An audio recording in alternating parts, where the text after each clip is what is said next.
Hello mga ka-teammates and welcome back to my channel. Una sa lahat, salamat po sa inyong muling pagdalaw at pagsuporta sa mga mahalagang topic na ating pinag-uusapan. Kaya ngayon, habang inaantabayanan natin ang masayang pagdiriwang ng bagong taon, halina't pag-usapan natin ang isang tradisyong Pinoy na nakasanayan na nating ginagawa tuwing pagsapit ng bagong taon. Ito ay ang paggamit ng paputok o firecrackers upang salubungin natin ng masaya at masagana ang paparating na bagong taon. So sa kabila ng kasiyahang na idudulot ng paggamit ng paputok, mainam na malaman natin na may kaakibat itong peligro pag hindi gamitin ng tama at naaayon sa lugar. Kaya mga ka-teammates, ating alamin ang kasaysayan at panganib na maaring dala ng tradisyon ito. Kasama na ang mga mahalagang gabay para sa isang ligtas at masayang pagdiriwang.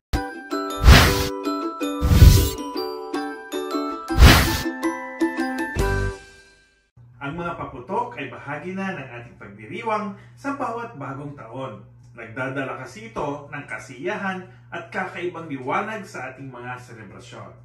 Ang mga paputok ay pinakilala sa Pilipinas noong unang panahon ng mga mangangalakal at imigranteng Tsino. Isang regalo ng mga mangangalakal at nagtatrabaho mula sa Tsina patungo dito sa Pilipinas.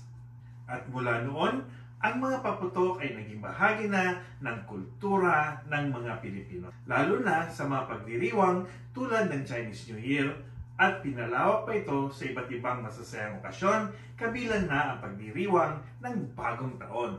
Ang malakas na paputok ay pinaniniwalaang pinalalayo ang masasamang espiritu at nagbibigay ng swerte sa larangan ng pagnenegosyo at kalusugan.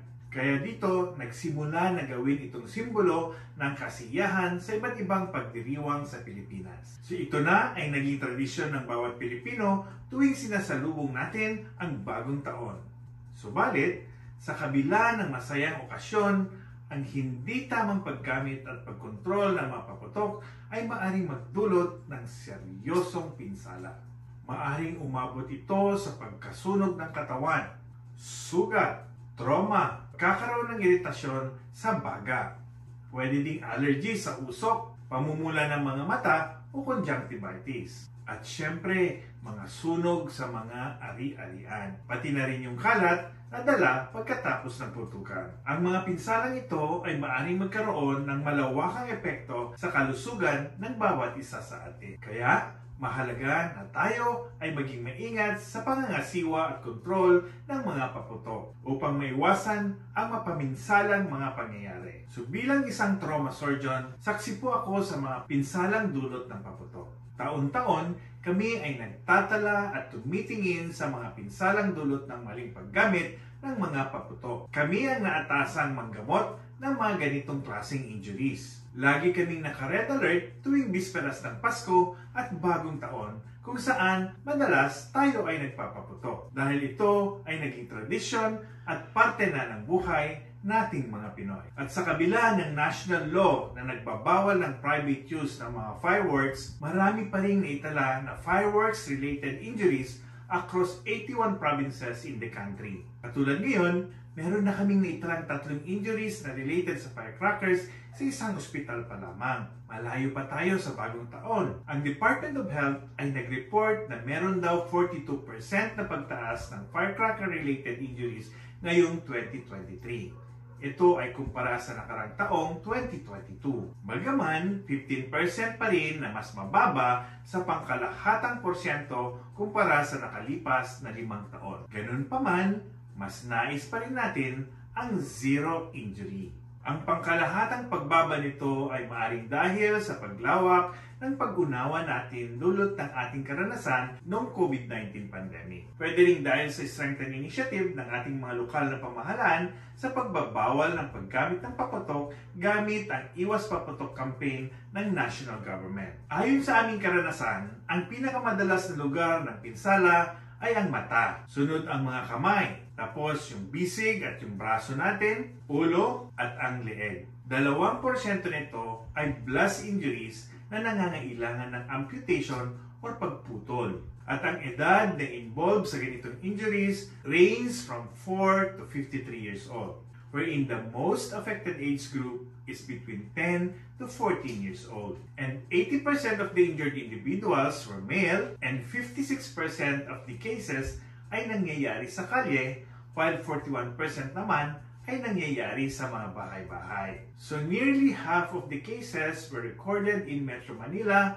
followed by Western Visayas, Ilocos Region, and Central Luzon. Ang top fireworks na nagkukos ng injuries ay ang Quitis, Buga, 5-Star, Fountain, at Triangle. Legal fireworks cause 55% of all the injuries, while illegal firework at 37%. But let us be reminded that fireworks, whether legal or illegal, are still dangerous not only to our safety but also to the environment. The lower numbers we received this year is a welcome development, but we should not stop until we achieve a zero firework injury. One injury is too many, ika nga. So, nakita na natin mga ka-teammates na sa kabila ng masasayang okasyon, ang hindi tamang paggamit at pagkontrol ng mga paputok ay maaaring magdulot ng seryosong pinsala. Katulad ng mga nabanggit natin kanina, ang pagkasunog ng katawan, sugat, trauma, pagkakaroon ng iritasyon sa baga, allergy sa usok, pamumula o iritasyon ng mga mata o conjunctivitis, at syempre, mga sunog sa ari-arian at ang kalat na dala pagkatapos ng putukan. So mahalaga na tayo ay maging maingat sa pangangasiwa at kontrol ng mga paputok upang maiwasan ang mga pinsalang maaring mangyari. So paano natin lulunasan ang mga pinsala ng paputok? Kung sakaling magkaroon ng pinsala, mahalaga ang agarang lunas. Tutukan natin ang mga hakbang na dapat gawin sa oras ng pinsala dulot ng paputok. Para sa maliliit at mabababaw na sunog, iwasan maglagay ng langis, mentholated na pampahid, pati na ang toothpaste. Ang toothpaste ay nagbibigay lang ng soothing effect pero hindi siya tamang gamot. Maaari lamang pamahayan ng mikrobyo na magiging sanhi ng impeksyon. So mas maganda kung padaluyan ito ng malamig na tubig at sabunin. Ito'y upang malinisan ang alikabok, putik o pulbura na maaring nagdadala ng Microbium Clostridium tetani na sanhi naman ng tetanus. Pag nalinisan na ng tubig at sabon, maaari itong pahiran ng antibacterial cream or ointment at balutin ng malinis na gasa o tela katulad ng panyo. Siguraduhin lamang itong malinis, bagong laba at kung pwede, plantsahin ng maigi bago ibalot sa sugat. Pag nagkaroon ng paltos, huwag niyong paputukin. Ito'y nagsisilbing dressing o protection ng sugat sa ilalim ng balat. So antayin na lang na kusang puputok na maaring mangyari pagkatapos pa ng ilang araw, kung saan inaasahang gagaling na ang nasunog na balat sa ilalim ng paltos. Tapos, gawing araw-araw na ang paglilinis ng sugat. Ang paglilinis araw-araw ay ganun pa rin. Tanggalin ang balot,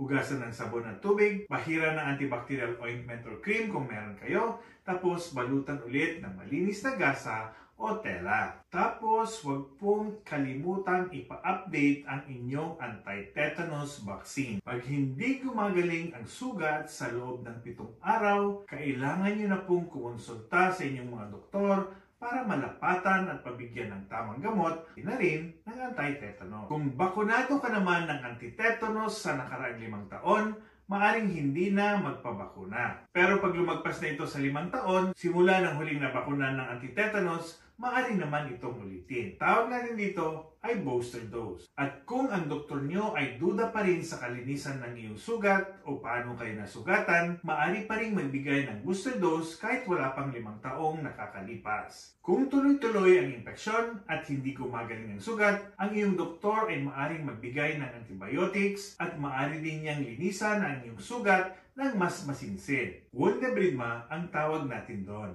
Para sa mas malalang pagkasunog kung saan aabot ng 15% o higit pa ang naapektuhang body surface area para sa mga adult o kaya 10% or more naman para sa mga bata, kailangan pong pumunta sa ospital para sa masinsinang gamutan. Tandaan din po itong mga ibang dahilan na kailangang humingi ng tulong sa paggamutan. Kung meron pong very severe pain, kung ang nasunog na banda ng katawan ay kamay, yung mukha, kasukasuhan, or yung mga joints, kasi pag tumigas yan, hindi nyo na magagalaw yan, magkakaroon ng contracture, no? O sa bandang puwetan, o sa labasan ng ihi, o kaya naman sobrang lalim na sugat or full thickness yung burn nyo, at pati circumferential or paikot na sunog dito sa leeg, dito sa dibdib, sa kamay, sa paa, o kaya naman ay smoke inhalation. Pag dito sa leeg, maaring hindi kayo makahinga, pati sa dibdib, hindi nyo maangat yung mga muscles nyo sa paghinga, o kaya sa mga extremities, maaring mangitim yung dulo ng inyong mga kamay. Kasi sasakalin niya itong mga ito at mangingitim. So lahat ng mga ito ay kailangang magpakonsulta o pumunta sa pinakamalapit na ospital para sa mas komprehensibong paggagamot. Pagkatapos, sumunod lagi sa payo ng inyong mga doktor. Pag nagtamo naman ng sugat pero mababaw lang, hindi madugo at gasgas lamang, kailangang hugasan ang naapektuhang bahagi ng malinis na tubig at sabon. Pwede mong pahiran ng antiseptic katulad ng povidone iodine o mas kilala sa brand name na betadine o kaya naman agua oxygenada or hydrogen peroxide. Maaari mo ding pahiran ng antibacterial cream or ointment sa ibabaw ng nalinisang sugat, then takpan ng malinis na gasa o tela. Then, siguraduhin ninyo na updated din po kayo sa inyong anti-tetanus vaccine. Para naman sa mga mas malalim na sugat pero hindi naman madugo, huhugasan din ito ng malinis na tubig at sabon. Patakan o buhusan ng iodine or hydrogen peroxide kung meron, then balutan ulit ng malinis na gasa o tela. Pagkatapos, pumunta sa pinakamalapit na ospital para sa mas komprehensibong paglinis at paggagamot. Maaari kayong bigyan ng antibiotics at i-update ang inyong anti-tetanus vaccine. Para naman sa mas malalim o mas komplikadong sugat na hindi masyadong madugo o dumudugo pero tumigil sa loob ng 10 minuto, pwede nyo pa rin hugasan at sabunin ang inyong sugat. Katapos, takpan ng gasa o malinis na panyo o tela at pumunta sa pinakamalapit na paggamutan. Pero kung sobrang malalim at malakas ang pagdudugo, kukuha ka lang ng gasa o tela, kumpul-kumpulin at ilapat sa ibabaw ng sugat na may kasamang pagdiin hanggang sa tumigil ang dugo sa loob ng 10 minuto. Pero pag tuloy-tuloy pa rin ang pagdudugo, maaari niyong puluputan ng bandage, mahabang tela o panyo. Pero tamang higpit lamang at huwag masyadong mahigpit para hindi masakal ang sugat at tuluyan itong mawalan ng sirkulasyon. Yung katamtaman lang yung higpit. No? So pwede mong ipasok yung daliri mo na ganon para hindi mangitim yung dulo ng daliri or dulo ng kamay. Bawal din talian ng mga kamay at paa ng napakahigpit. Sasakalin nito ang ugat at mawawalan ng daloy ng dugo na magiging sanhi ng pagkamatay ng sugat. At baka magiging sanhi din ng tuluyang pag-amputate o pagputol sa naapektuhang bahagi ng katawan. So iliin nyo lang sa mismong sugat kung saan pumapatak o sumisirit yung dugo. Pwede nyo ding itaas ang kamay ng mas mataas sa puso para mabawasan ang pagdaloy ng dugo. Pag sa paa ang malakas na dumudugo, pwede nyo din siyang itaas mas mataas sa inyong baywang kung nakaupo o nakahiga. Pumunta ng mabilisan ngunit mahinahon sa pinakamalapit na ospital para sa mas komprehensibong gamutan. Pag nabalian naman ng buto at may sugat, ganun pa rin ang gagawin. Linisan ng tubig at sabon, lagyan ng malinis na balot o maglagay ng splint o suporta para sa nabaling parte. Pag natamaan naman ang mata at nagkiritasyon, maaari niyong imulat ang mga mata sa umaagos na malinis na tubig. Pag walang makuhang ginhawa, maglagay ng pad o takip sa mata para di gumalaw ang talukap at maiwasan natin ang pagtindi ng iritasyon o kung may puwing na matalas, hindi lalong papasok sa loob ng mata at kumonsulta agad sa pinakamalapit na ospital.